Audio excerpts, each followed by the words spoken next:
தவைக்க தலைவர் விஜயின் கோட்பாட்டில் தங்களுக்கு உடன்பாடு இல்லை என நாம் தமிழர் கட்சி தலைமை ஒருங்கிணைப்பாளர் சீமான் தெரிவித்துள்ளார். அவருடன் நமது செய்தியாளர் ரமேஷ்குமார் நடத்திய கலந்துரையாடலை பார்க்கலாம். கன்னியாகுமரி மாவட்டத்தில் பல்வேறு நிகழ்ச்சிகளில் கலந்து கொள்ள வருகை தந்திருந்தும் நாம் தமிழர் கட்சியின் ஒருங்கிணைப்பாளர் திரு சீமான் நம்மோடு இணைகிறார். அவருடன் சில கேள்விகள் வணக்கம். தொடர்ச்சியாக இந்த சுற்றுப்பயணத்தில் இருந்திருக்கீங்க. கள நிலவரம் 2026 2026 படைப்போம் புதிய அரசியல் வரலாறு வச்சு இந்த தேர்தலில் இருக்கிறோம்.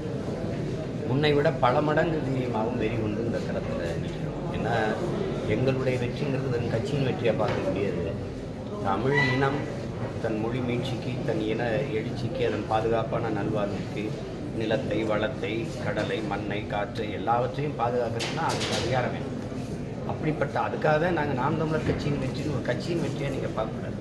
ஒரு மூத்த தேசிய இனத்தின் மிக நீண்ட நெடிய வரலாற்று பெருமை என்ற உலகின் ஒரு மூத்த இனம் தமிழ் தேசிய இனத்தின் அரசியல் வலிமை, அரசியலுடைய வெற்றி, அதிகாரமாக தான் பார்க்கணும். அதுக்காக நாங்கள் வெறிகொண்டு வேலை செய்யணும். வந்தவொடனே அறிவிச்சுட்டு வேலையில் இறங்கி விஜய் ஆரம்பப்பட்ட கட்சி துவங்கும் போது அப்படி வாழ்ந்த அப்படின்னு சொல்லிட்டு அழைச்சி ஆனால் இப்போ திடீர்னு சொல்லிட்டு அதை எதிர்க்க என்னதான் இருக்காங்க.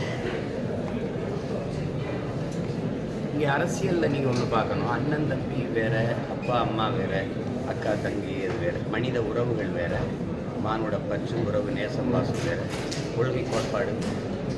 எங்களுடைய தலைவரே 14 வயதில் வீட்டை விட்டு போனவர்.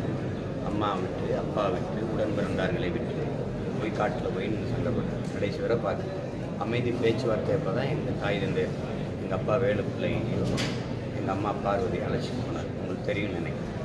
அது வரைக்கும் அவர் பிரிஞ்சு தான் இருந்தார். கொள்கையில் சமரசம் இல்லை. அந்த தலைவனின் பிள்ளைகள் நாங்கள் சமரசம் இல்லை. இதில் அண்ணன் தம்பியெலாம் கிடையாது. என் தம்பி அவர் எடுத்து வச்ச கோட்பாட்டில் எங்களுக்கு உடன்பாடு இல்லை. நான் இலவசத்தை எதிர்க்கிறேன். இலவசம் பெற வேண்டிய ஏழ்மை வறுமை நிலை இல்லாமல் என் மக்களின் வாழ்க்கை தரத்தை உயர்த்துவேங்கிறது என்னுடைய கடமை. நான் இல்லை, என் முன்னவர் திருக்குன்றக்குடி அடிகளார் இந்த தேசத்தை நாசமாக்கிய ஒரே சொல் இலவசங்கிறார். ஆறுதலால் காயங்கள் அறுவதில்லை, அழுவதனால் எதையும் அடைந்து விட முடியாது, தூரர்களால் பயிர்கள் விளையாது. என் தேசத்தை நாசமாக்கி ஒரே சொல் இலவசம். இலவசம் ஒரு வளர்ச்சி திட்டம் அல்ல, வீழ்ச்சி திட்டம்ங்கிறது என்னுடைய கோட்பாடு, எங்களுடைய நிலைப்பாடு. நியூஸ் 7 தமிழுக்காக கன்னியாகுமரி மாவட்டத்திலிருந்து ரமேஷ்குமார்.